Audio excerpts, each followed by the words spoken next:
श्री कृष्ण हिंदू धर्म में एक मुख्य भगवान हैं। विष्णु जी के 8वें अवतार माने जाते हैं। उनके जीवन और शिक्षाओं ने भारतीय संस्कृति और आध्यात्मिकता पर एक अमिट छाप छोड़ी है। यादव वंश में जन्मे कृष्ण को अक्सर हिंदू कला और साहित्य में एक बांसुरी बजाते हुए दिव्य रूप में चित्रित किया गया है, जो अपने संगीत और ज्ञान से दुनिया को मंत्रमुग्ध कर रहे हैं। श्री कृष्ण का बचपन अद्भुत और रोमांचक कहानियों से भरा है।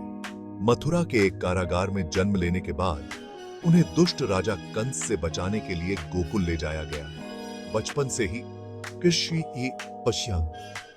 कृष्ण ने असाधारण शक्तियां दिखाई, राक्षसों को हराया और चमत्कारिक कार्य किए।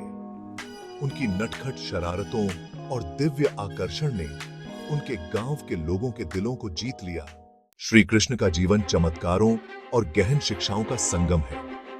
अपने भक्तों की रक्षा के लिए गोवर्धन पर्वत को उठाने से लेकर कुरुक्षेत्र के युद्ध क्षेत्र में भगवद गीता का कालातीत ज्ञान देने तक, कृष्ण के कार्य और शब्द लाखों लोगों को प्रेरित करते रहते हैं। उनकी शिक्षाएं कर्तव्य, भक्ति और धार्मिकता के महत्व पर जोर देती हैं, जो मानवता को आध्यात्मिक ज्ञान के मार्ग की ओर गाइडिंग करते हैं।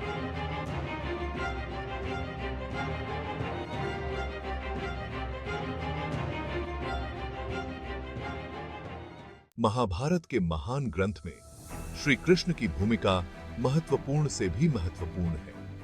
वह सारथी हैं, मार्गदर्शक हैं और पांडव राजकुमार अर्जुन के दार्शनिक मित्र भी हैं।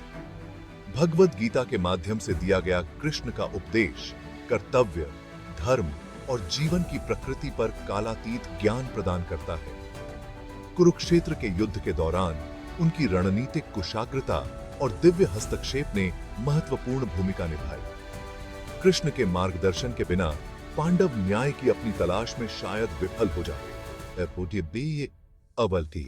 श्री कृष्ण की विरासत समय और सीमाओं से परे है। उनकी शिक्षाएं लाखों लोगों को आध्यात्मिक ज्ञान और नैतिकता के मार्ग पर चलने के लिए प्रेरित करती रहती हैं।